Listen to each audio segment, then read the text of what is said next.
Hey guys, कैसे आप लोग। Welcome to movie informer. तो दोस्तों, आज अपनी इस वीडियो में बात करेंगे हम मार्वल की हिस्ट्री के बारे में। और मैं पूरी कोशिश करूंगा कि आपको अच्छी तरीके से समझा सकूं मार्वल की हिस्ट्री के बारे में। और अगर दोस्तों आप मार्वल के डाई हार्ट फैन है और आपको मार्वल की हिस्ट्री के बारे में नहीं पता है, तो आप किस बात के मार्वल के डाई हार्ट फैन हुए, तो उसकी भी फिक्र मत कीजिएगा, क्योंकि मैं यहाँ आया ही इसलिए हूँ आपको मार्वल की हिस्ट्री के बारे में बताने के लिए। और जैसे कि हमें पता है कि फिलहाल एक मार्वल एक सक्सेसफुल फ्रेंचाइजी बन चुका है इस टाइम की, और मार्वल को यहाँ तक पहुँचने के लिए काफ़ी स्ट्रगल भी करना पड़ा है। और ये बात भी सच है कि एक कामयाब इंसान के पीछे किसी औरत का हाथ नहीं होता, एक स्ट्रगल का हाथ होता है। और जो स्ट्रगल मार्वल ने भी बहुत किया है इस पोजीशन तक पहुंचने के लिए। और ये सब बातें आज अपनी मैं इस वीडियो में ही करने वाला हूं कि मार्वल की शुरुआत कहां से हुई और मार्वल ने कहां का अपना डाउनफॉल फेस किया। और ये सब बातें आज अपनी इस वीडियो में ही करूंगा मैं। और वीडियो स्टार्ट करने से पहले एक छोटी सी रिक्वेस्ट, अगर दोस्तों आप मेरे चैनल पर नए हैं और आपने मेरा चैनल तक सब्सक्राइब नहीं किया है, तो प्लीज़ मेरा चैनल सब्सक्राइब जरूर कीजिएगा और बेल आइकन दबाना तो बिल्कुल मत भूलिएगा।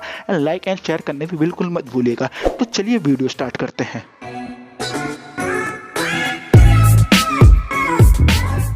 दोस्तों, मार्वल स्टूडियो की अच्छी तरीके से हमें हिस्ट्री जानने के लिए जाना होगा भूतकाल में। तो चलिए चलते हैं 1939 में। ये एक ऐसा दौर था जहां कॉमिक बुक को काफी पसंद किया जाया करता था लोगों के बीच में। और यही सब चीजें देखते हुए मार्टिन गुडमैन ने एक कंपनी की स्थापना करी, जिस कंपनी का नाम था टाइमली कॉमिक्स। और टाइमली कॉमिक्स के ही अंडर पहले कॉमिक मार्वल की कॉमिक बुक बनी, जिसमें हमें कैरेक्टर दिखाए गए थे human torch and some submariner. और ये कॉमिक बुक आई थी अक्टूबर 1939 में। और कॉमिक बुक काफी हिट रही थी। इसके 9 लाख के आसपास इसकी कॉपी सेल बिकी थी, और जिससे टाइमली कॉमिक को काफी ज्यादा प्रॉफिट हुआ था। और 1939 में जब टाइमली कॉमिक्स ने अपनी पहली कॉमिक बुक पब्लिश करी, फिर उसके बाद दौर आया 40s का, जो दौर था वर्ल्ड वॉर 2 का। और ये सब चीजें देखते हुए टाइमली कॉमिक बुक ने एक और कॉमिक बुक की स्थापना करी, जिस कॉमिक बुक का नाम था कैप्टन अमेरिका। और कैप्टन अमेरिका कॉमिक बुक को पब्लिश करा गया था मार्च 1941 में। और जब ये कॉमिक बुक पब्लिश करी गई, तो कैप्टन अमेरिका कॉमिक बुक को लोगों ने काफी ज्यादा पसंद करा गया, और ये कॉमिक बुक भी हिट रही। और इस कॉमिक बुक की सेल की गई थी 10 लाख कॉपी सेल करी गई थी इस कॉमिक बुक की। और टाइमली कॉमिक्स 40s के दौर में जो उनकी कैप्टन अमेरिका और ह्यूमन टॉर्च सब सबमरीन जैसी कॉमिक लोगों के बीच में काफी पसंद होने लग गई। और 40s के दौर में स्टैन ली ने टाइमली कॉमिक को भी ज्वाइन किया। और फिर दौर आया 50s का, जो दौर टाइमलेस कॉमिक कंपनी के लिए काफी बुरा दौर रहा था। और फिर 1951 में मार्टिन गुडमैन ने अपनी कंपनी टाइमली कॉमिक्स का नाम चेंज करके एल्टस कॉमिक रख दिया। और फिर एल्टस कॉमिक के अंडर अलग अलग तरीके की और भी कॉमिक बुक्स बनने लग गई, जैसे कि horror, humour, funny, adventure, crime, drama, और इस तरह की अलग अलग और भी कॉमिक बुक बनने लगे एल्टस कॉमिक्स के अंडर। बट उन कॉमिक्स से भी इतना प्रॉफिट नहीं मिल पा रहा था एल्टस कॉमिक्स को।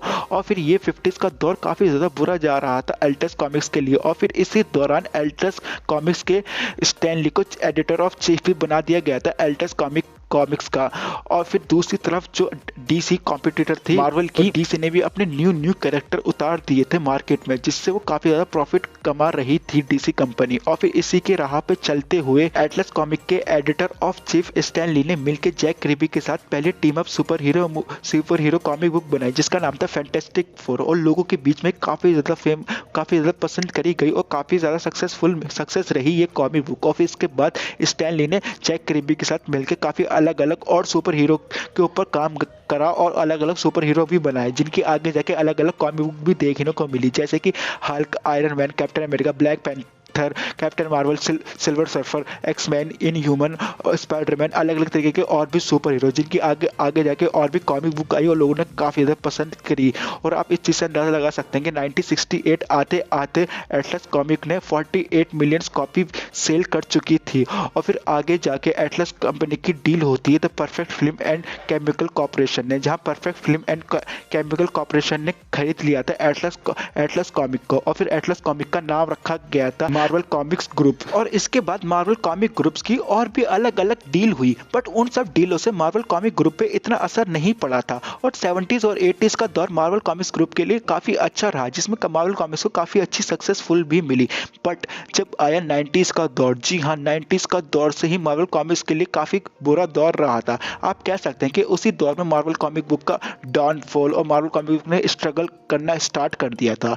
और ये सब की शुरुआत हुई थी 1991 में, जब डीसी कॉमिक की पहली एक्शन कॉमिक वॉल्यूम 1 बिकी $1,00,000 में। और इसके बाद से ही लोगों में कॉमिक बुक को कलेक्ट करने की एक अलग सी रीत चली। और फिर उसके बाद अलग अलग जो कॉमिक बुक स्टूडियो थे उन्होंने अपनी सेम कॉमिक बुक को दोबारा पब्लिश करा, बट अलग कवर के साथ। और फिर जब ऐसा मार्वल कॉमिक ने करा कि अपनी पुरानी कॉमिक बुक को उठाया और उनको दोबारा पब्लिश करा एक अलग कवर के साथ। बट यहाँ हुआ कुछ उल्टा, क्योंकि जब वो पुरानी कॉमिक बुक को जो उठा के दोबारा पब्लिश करा गया था अलग कवर के साथ, बट वो सब कंटेंट तो सेम ही था।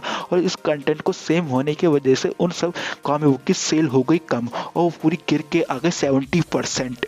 और 70% सेल कम होने से मार्वल स्टूडियो का हुआ काफ़ी ज़्यादा लॉस। और फिर 1992 में भी मार्वल कंपनी के काफ़ी मेन एडिटर और राइटर भी कंपनी को छोड़ कर चले गए, जहाँ उन्होंने बाद में इमेजिन कंपनी को ज्वाइन किया। और फिर 1993 आते आते मार्वल कंपनी का पूरी तरह निकल चुका था दिवाला, जहाँ वो अच्छी तरह से वो लॉस में आ चुकी थी और मार्वल कॉमिक बुक बहुत ही बुरी सिचुएशन में आके फंस चुकी थी। और मार्वल कॉमिक बुक के जो शेयर भी थे वो भी बहुत गिर चुके थे, जहाँ मार्वल कॉमिक बुक के शेयर 1993 में शेयर थे $38 और वो शेयर गिर के इतने कम हो गए थे 1996 में वो $2 के शेयर हो गए थे 1996 में। और ये तो कुछ नहीं, मार्वल कॉमिक बुक का जो लॉस था वो तो 48 मिलियन का लॉस था। और जो मार्वल कॉमिक बुक का लोन था वो था 581 मिलियन का लोन था मार्वल कॉमिक बुक पे। और मार्वल कॉमिक बुक का पूरी तरीके से दिवाला निकल चुका था और मार्वल कॉमिक बुक बैंकक्रफ्ट की नौबत पे आ चुकी थी। बट 1997 में टॉय बीज कंपनी के CEO आइजैक परलमुटर ने भी किसी तरह कैसे भी करके मार्वल कॉमिक बुक को खरीद लिया और फिर जाके मार्वल कॉमिक बुक बची बैंकक्रफ्ट होने से। और फिर इसके बाद जो मार्वल कॉमिक बुक पर लॉस था उसको रिकवर करने के लिए आइजैक परलमुटर ने मार्वल कॉमिक बुक के जो कैरेक्टर थे उन सबको बेचना स्टार्ट कर दिया। जैसे कि 21st सेंचुरी को बेच दिए एक्समैन के राइट्स और सोनी को बेच दिए स्पाइडरमैन के राइट्स और हल्क को बेच दिए यूनिवर्सल को बेच दिए हल्क के राइट।